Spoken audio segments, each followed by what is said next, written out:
Introducción. Las salas del despertar constituyen la lista propia del Buda de sus enseñanzas más importantes. Hacia el final de su vida, afirmó varias veces que mientras estas enseñanzas fueran recordadas y puestas en práctica, su mensaje perduraría. Por lo tanto, las salas cubren, a los ojos del Buda, las palabras y habilidades más dignas de dominar y transmitir a otros. El despertar del Buda. Cuando se habla de las enseñanzas del Buda, el mejor lugar para comenzar es con su despertar. De esa manera, uno sabrá de dónde provienen las enseñanzas y hacia dónde están dirigidas. Para apreciar el despertar, sin embargo, debemos saber que llevó al príncipe Siddhartha Gautama, el Buda antes de su despertar, a buscarlo en primer lugar. Según su propio relato, la búsqueda comenzó hace muchas vidas, pero en esta vida fue desencadenada por la realización de la inevitabilidad del envejecimiento, la enfermedad y la muerte. En sus palabras: viví con refinamiento, máximo refinamiento, refinamiento total, los sirvientes en las casas de otros son alimentados con sopa de lentejas y arroz partido, en la casa de mi padre los sirvientes, trabajadores y criados serán alimentados con trigo, arroz y carne.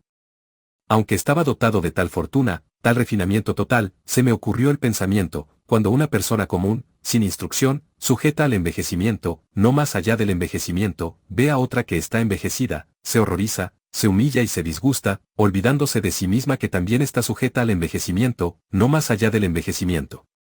Si yo, que estoy sujeto al envejecimiento, no más allá del envejecimiento, me horrorizara, humillara y disgustara al ver a otra persona envejecida, eso no sería apropiado para mí.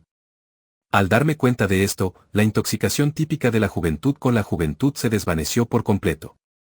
Aunque estaba dotado de tal fortuna, tal refinamiento total, se me ocurrió el pensamiento, cuando una persona común, sin instrucción, sujeta a la enfermedad, no más allá de la enfermedad, ve a otra que está enferma, se horroriza, humilla y disgusta, olvidándose de sí misma que también está sujeta a la enfermedad, no más allá de la enfermedad.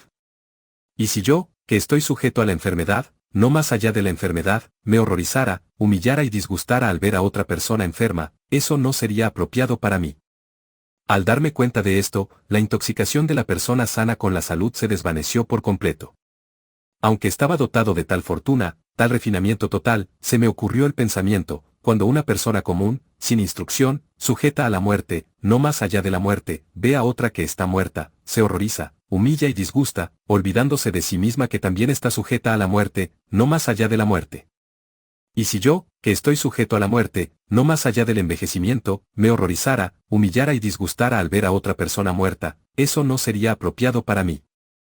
Al darme cuenta de esto, la intoxicación de la persona viva con la vida se desvaneció por completo. Anguttara Nikaya 3 y 38. Antes, dejar el hogar por la vida de un errante sin hogar requiere cierta comprensión de las creencias y desarrollos sociales de su tiempo. El príncipe Siddhartha vivió en una república aristocrática en el norte de la India durante el siglo VI a.C., una época de gran agitación social. Una nueva economía monetaria estaba reemplazando la antigua economía agraria. Las monarquías absolutas, en alianza con la clase mercantil emergente, estaban absorbiendo a las aristocracias más antiguas. Como suele ocurrir cuando una élite aristocrática está siendo despojada de sus derechos, las personas en todos los niveles de la sociedad comenzaron a cuestionar las creencias que habían respaldado el orden antiguo y buscaban en la ciencia y otros modos alternativos de conocimiento para proporcionarles una nueva visión de la vida. La ciencia más destacada en el norte de la India en ese momento era la astronomía. Nuevas observaciones precisas de los movimientos planetarios, combinadas con medios de cálculo recientemente desarrollados, habían llevado a los astrónomos a concluir que el tiempo se medía en eones, ciclos incomprensiblemente largos que se repiten infinitamente. Aprovechando estas conclusiones, los filósofos de la época intentaron elaborar las implicaciones de este vasto marco temporal para el drama de la vida humana y la búsqueda de la felicidad última. Estos filósofos se dividieron en dos grandes campos, aquellos que realizaban sus especulaciones dentro de las tradiciones de los Vedas, textos religiosos y rituales tempranos de la India que proporcionaban las creencias ortodoxas del orden antiguo, y otros grupos no ortodoxos, llamados los samanas, contemplativos, que cuestionaban la autoridad de los Vedas. La etimología moderna deriva la palabra samana de esforzarse, pero la etimología de la época la derivaba de sama, que significa estar en sintonía.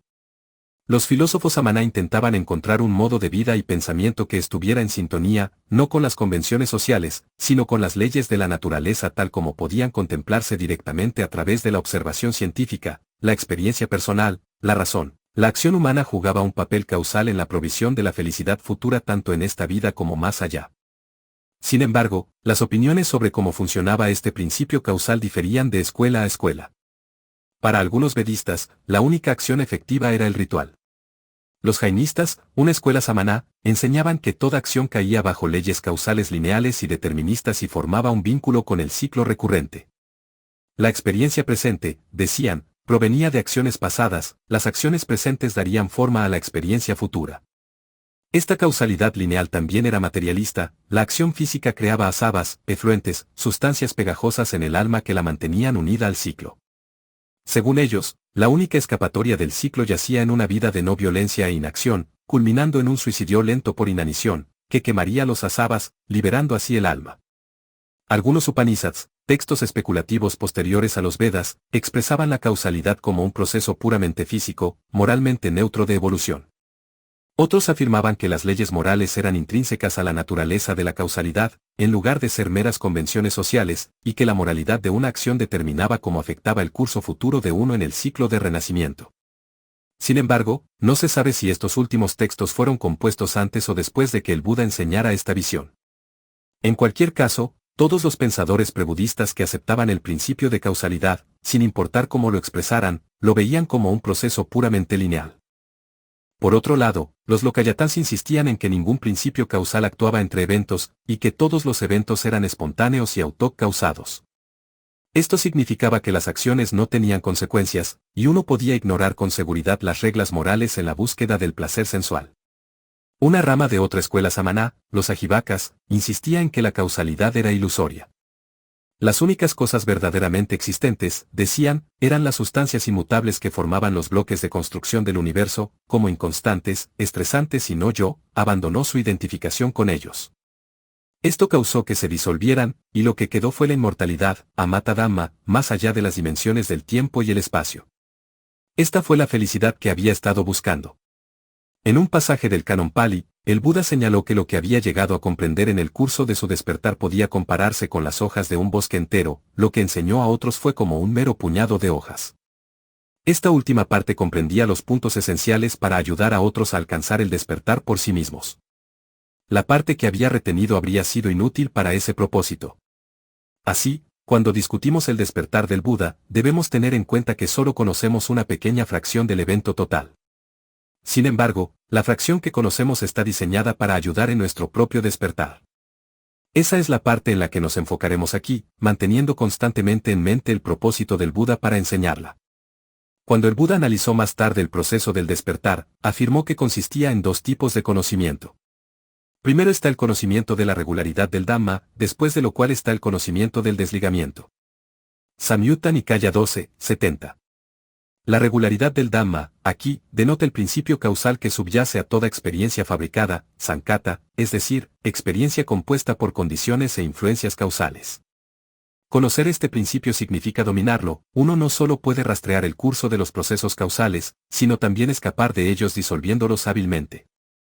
El conocimiento del desligamiento es la realización de la libertad total que viene cuando uno ha disuelto los procesos causales del ámbito de la fabricación, dejando la libertad de las influencias causales que se denomina el no fabricado. La elección del Buda de la palabra desligamiento, nirvana, que literalmente significa la extinción de un fuego, deriva de la forma en que se veía la física del fuego en su tiempo, los efluentes o fermentaciones mentales, asava, dentro de la mente. Como veremos más adelante, el despertar del Buda dio un nuevo significado a este término tomado de los jainistas. Las primeras dos percepciones no eran exclusivas de la tradición budista. Las tradiciones chamánicas de todo el mundo han reportado videntes que han tenido percepciones similares. Sin embargo, la tercera percepción, que fue una fenomenología de la mente, es decir, un relato sistemático de los fenómenos tal como se experimentan directamente, fue exclusivamente budista, aunque se basó en las dos anteriores. Debido a que fue multifacética, el canon la describe desde varios puntos de vista, destacando diferentes aspectos según se aplican a contextos específicos. En el curso de este libro, nosotros también exploraremos facetas específicas de esta percepción desde diferentes ángulos. Aquí simplemente proporcionaremos un esquema general para mostrar cómo el principio del Kamma hábil subyacía a las características principales de esta percepción.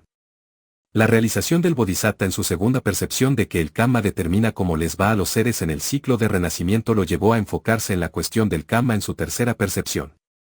Y, dado que la segunda percepción señalaba a las visiones correctas e incorrectas como los factores que determinan la calidad del karma, investigó la posibilidad de que el karma fuera principalmente un proceso mental, en lugar de físico como enseñaban los vedistas y los jainistas. Como resultado, se enfocó en el karma mental que estaba ocurriendo en ese mismo momento en su mente, para entender el proceso con mayor claridad. En particular, quería ver si podría haber un tipo de visión correcta que, en lugar de continuar el ciclo de renacimiento, condujera a la liberación de él. Para hacer esto, se dio cuenta de que tendría que hacer que sus poderes de discernimiento fueran más hábiles. Esto significaba que el proceso de desarrollar habilidad tendría que ser el karma que observaría. Ahora, en el proceso de desarrollar una habilidad, dos aspectos principales, estados de devenir e ignorancia, como los asavas o efluentes que actúan como agentes vinculantes al ciclo. De esta manera, tomó un término jainista y le dio un nuevo significado, mental en lugar de físico. Al mismo tiempo, su análisis a gran escala de la interacción entre el karma y los efluentes formó uno de los puntos centrales de su enseñanza, denominado seo surgimiento dependiente, paticca samuppada. El hecho de que sea posible desarrollar una habilidad sugirió al Bodhisattva, mientras desarrollaba su tercera percepción, que el deseo y el apego que nublan las percepciones y la atención no necesariamente seguían al sentimiento que resultaba del karma. De lo contrario, no habría forma de desarrollar intenciones hábiles. Por lo tanto, el deseo y el apego podían ser abandonados. Esto requeriría actos constantes y refinados de atención e intención, que se reducían a una concentración y un discernimiento bien desarrollados, las cualidades centrales en el camino hacia el cese del estrés.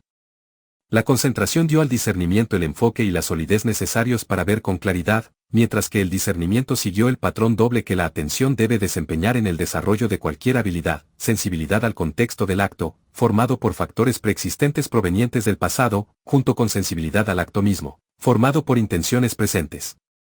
En otras palabras, el discernimiento tenía que ver los resultados de una acción como provenientes de una combinación de causas pasadas y presentes. A medida que las formas más evidentes de deseo, apego e ignorancia eran erradicadas con el refinamiento continuo de la concentración y el discernimiento, llegó un punto en el que los únicos actos de atención e intención que quedaban por analizar eran los actos de concentración y discernimiento en sí mismos. El bucle de retroalimentación que este proceso implicaba, con la concentración y el discernimiento moldeándose mutuamente en el presente inmediato, llevó la investigación a un terreno tan cercano que los términos, absolutamente ninguna entrada presente en la experiencia. Sin una entrada presente para mantener la experiencia del tiempo y el presente, el ciclo de la experiencia fabricada se disolvió. Esto formó una apertura hacia lo no fabricado, la felicidad inmortal que el Bodhisattva, ahora el Buda, había buscado. Este fue el conocimiento del desligamiento, o liberación total.